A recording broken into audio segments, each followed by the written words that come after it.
ये शिकारी हैं, ये लोग नेता नहीं है। अगर नेता होते तो नीति, कानून, रोजगार, शिक्षा का बात करते। ये लोग शिकारी है, दाना डालने का बात कर रहे हैं और ये जनता को जाल में फंसाने का प्रयास कर रहे हैं। जनता समझ चुकी है इस बार, इसीलिए झारखंड लोकतांत्रिक क्रांतिकारी मोर्चा के साथ 3.25 करोड़ जनता है। पक्ष विपक्ष किसी का इस बार हमको संभव लग रहा है कि विधानसभा का दर्शन नहीं होगा।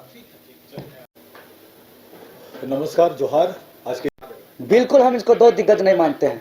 ये कैसा दो दिग्गज है जो आज तक पूरे सिल्ली विधानसभा क्षेत्र का कोई भी ब्लॉक जाइए, बिना कमीशन का एक भी काम नहीं होता है। चाहे अबू आवास हो, वृद्धा पेंशन हो, कुआं तालाब, कोई भी सरकारी योजना हो, बिना पैसा का कोई काम नहीं होता है। सिल्ली विधानसभा का क्षेत्र सरकारी कार्यालय नहीं बल्कि बाजार का दुकान बन गया है। थाना जाइएगा, जिसका जो पार्टी का कार्यकर्ता है, जिसका पहुंच है फिर भी है, दिन दहाड़े गलत काम करते हैं तो उसको वो अगर थाना जाता है तो उसको कुर्सी में बैठाया जाता है और उसको बोल दिया जाता है आपका कोई दोष नहीं है। और अगर दूध की तरह कोई अगर शुद्ध भी होता है, पैसा पहुंच पैर भी नहीं होता है, तो उसको धमका के हड़का करके थानेदार जो है कि उसको दोषी ठहराया जाता है। मतलब जिसका दोष था उसको ना, और जिसका दोष ना उसको था। यही हो गया था ना सिल्ली विधानसभा क्षेत्र का। बिजली शाम होते ही गायब हो जाता है। कैसा दिग्गज नेता है कि आज विद्यालय में जो है कि टीचर नहीं है, क्षेत्र के लोगों को शिक्षा का नसीब नहीं है, क्षेत्र के लोगों को हॉस्पिटल का नसीब नहीं है, क्षेत्र हाथी के आतंक से तबाह है। इसको हम कतई दिग्गज नेता नहीं मानते हैं। हाँ, अगर कुछ काम किए हुए रहते उस तब हम उसको स्वीकार करते हैं दिग्गज नेता के रूप में, और हमें जो इसको चुनौती के रूप में स्वीकार करते हैं। आज जो मेरे पिछले 7 साल का जो काम है, इस बताने की आवश्यकता नहीं है। पूरा लाठी खाते खाते अपना कई बार अपना जान को भी खतरे में लेते हुए हमने लाठी को अपना बदन में लिया है, लेकिन विचलित नहीं हुआ है। संघर्ष के राह पर हटवार जेल तक का भी सफर किया है, लेकिन विचलित नहीं हुआ है। आज जो संकल्पित है बाल नहीं कटाने का, कि जब तक 60-40 नहीं हटेगा तब तक हम अपना बाल भी नहीं कटाने का संकल्पित हैं। इसको लेकर के चूंकि पूरी तरह जीवन को झोंक दिया है इस राज्य के लिए, और सिल्ली विधानसभा का आज प्यार भी मिल रहा है, तो निश्चित ही सिल्ली विधानसभा इस बार बदलाव के लिए तैयार है। और उन लोग को देख लिया, उन लोग का काम, इसलिए उसको अब देखने की जरूरत नहीं है। उन लोग का कोई सिद्धांत नहीं है, कोई नीति नहीं है। एक लीडर का जो कर्तव्य है कि वो शिक्षा का, रोजगार का, पॉलिसी का, करप्शन फ्री का, क्षेत्र के गरीब का न्याय का बात करे, उसमें कोई विजन नहीं। वो लोग क्या कर रहे हैं, अरे इस गांव जाएंगे कितना खिलाएंगे तो वोट मिलेगा, कितना मुर्गा दारू देंगे तो वोट मिलेगा, क्या बांटेंगे तो वोट मिलेगा, इस सिद्धांत से चुनाव लड़ रहे हैं। ये लीडर का लक्षण नहीं है, ये शिकारियों का लक्षण है। इसलिए जो बीजेपी का 22,000 का जो गोगो दीदी है, और जो 1,000 का जो मैया सम्मान योजना है, ये वैसे ही है जो नहीं बोला जाता। शिकारी आएगा, जाल बिछाएगा, दाना डालेगा, लेकिन लब में फंसना नहीं। इस प्रेस वार्ता में आप सभी पत्रकारों का मैं झारखंड लोकतांत्रिक क्रांतिकारी मोर्चा की ओर से स्वागत करता हूं, अभिनंदन करता हूं और दीपावली की आप सभी को शुभकामनाएं देता हूं। पार्टी के केंद्रीय अध्यक्ष के तरफ से, पार्टी के केंद्रीय पदाधिकारियों की तरफ से, पूरी टीम की ओर से आप सभी लोगों को दीपावली की बहुत बहुत शुभकामनाएं। और इस प्रेस वार्ता में मैं परिचय करा देता हूँ। जो टीम इस वक्त यहाँ पर मौजूद है हमारे साथ, आप मुझे पहचानते हैं। मैं पार्टी का केंद्रीय प्रवक्ता के तौर पे आपसे रूबरू होता रहता हूं। मैनिफेस्टो ड्राफ्टिंग कमेटी का मैं चेयरमैन हूं, इस लिहाजे इस प्रेस वार्ता को लीड भी कर रहा हूं। मेरी बाईं ओर पार्टी के केंद्रीय सलाहकार अमित कुमार गिरी जी, मेरे ठीक दाहिनी तरफ पार्टी के वरीय उपाध्यक्ष और सिल्ली विधानसभा से उम्मीदवार भाई देवेंद्र नाथ महतो जी, पार्टी के केंद्रीय महासचिव भाई मार्शल जी, पार्टी के केंद्रीय संगठन महासचिव भाई सूरज जी, पार्टी के सीनियर मेंबर शमसुद्दीन अंसारी जी, और पार्टी के केंद्रीय संगठन सचिव श्रवण महतो जी यहाँ पर मौजूद हैं, जो आप सबसे रूबरू हैं।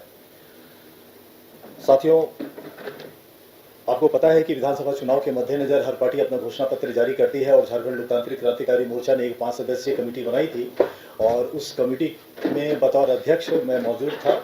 और इसके अलावा जो 4 और हमारे साथी उस कमेटी में हैं, वो है दिनेश साहू जी, खाजुद्दीन अंसारी जी, पप्पू महतो जी और आलोक कुमार। ये 5 लोगों की कमेटी बनी थी जिन लोगों ने मैनिफेस्टो ड्राफ्ट किया। और इसके अलावा राज्य भर के हमारे जितने सीनियर कार्यकर्ता हैं और पदाधिकारी हैं, उन लोगों से भी सुझाव मांगे गए थे, और उन सभी के सुझावों को इस मैनिफेस्टो के अंदर शामिल किया गया है।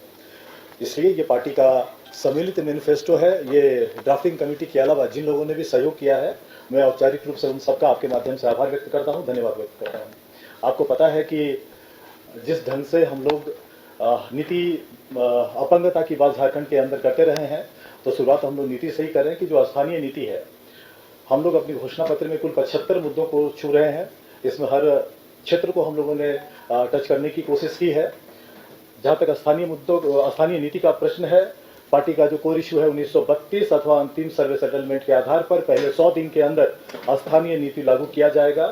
खतियान आधारित नियोजन नीति 90-10 के फॉर्मूला को लागू किया जाएगा। मूल रैयतों के हितों को ध्यान में रखते हुए नई विस्थापन नीति बनाई जाएगी। पूर्व में परियोजनाओं के द्वारा अधिग्रहित जमीन जिसका इस्तेमाल अब तक नहीं हो पाया है उसे नियमानुसार रैयत को वापस किया जाएगा।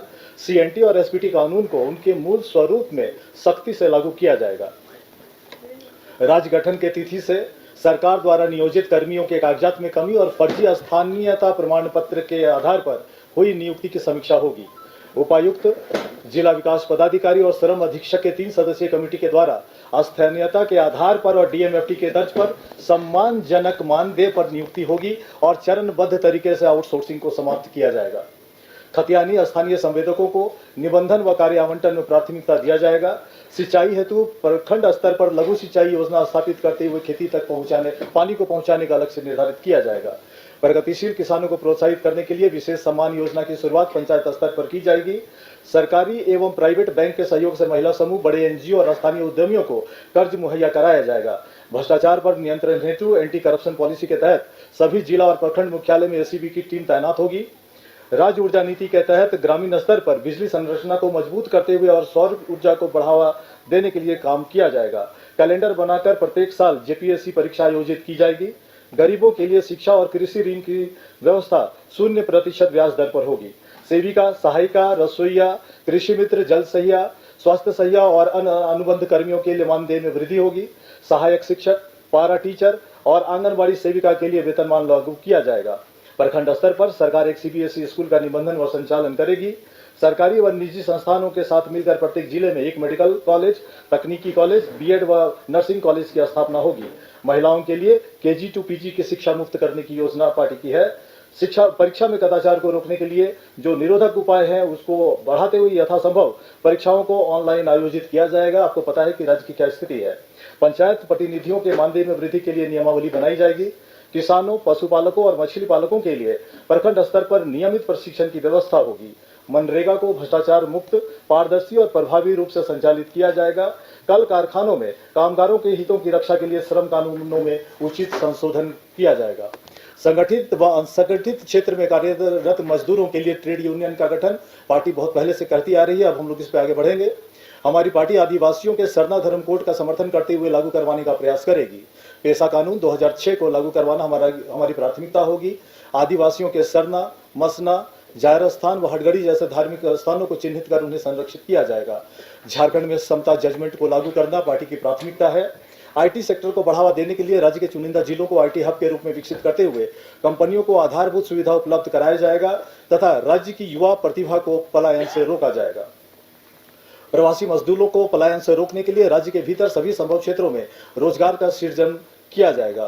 प्रवासी मजदूरों के परिवारों के संरक्षण हेतु प्रवासी मजदूर बीमा योजना शुरू की जाएगी।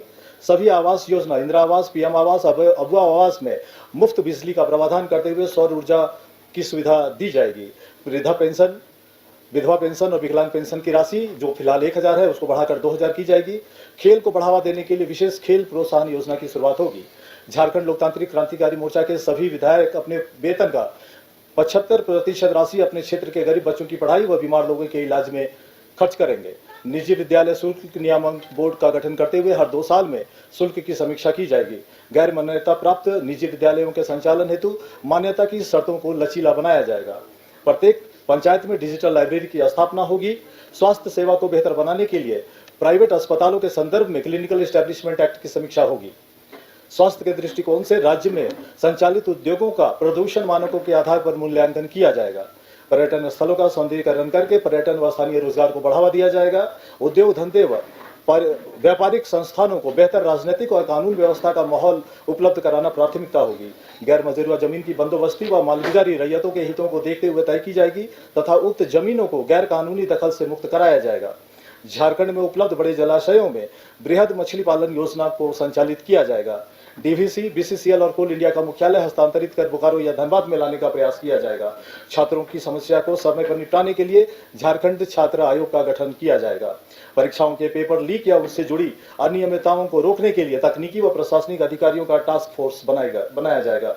पिछली सरकारों के ढुलमुल रवैये के कारण पिछड़ चुके छात्रों को मौका देने के लिए चुनिंदा परीक्षाओं में उम्र सीमा में छूट दी जाएगी।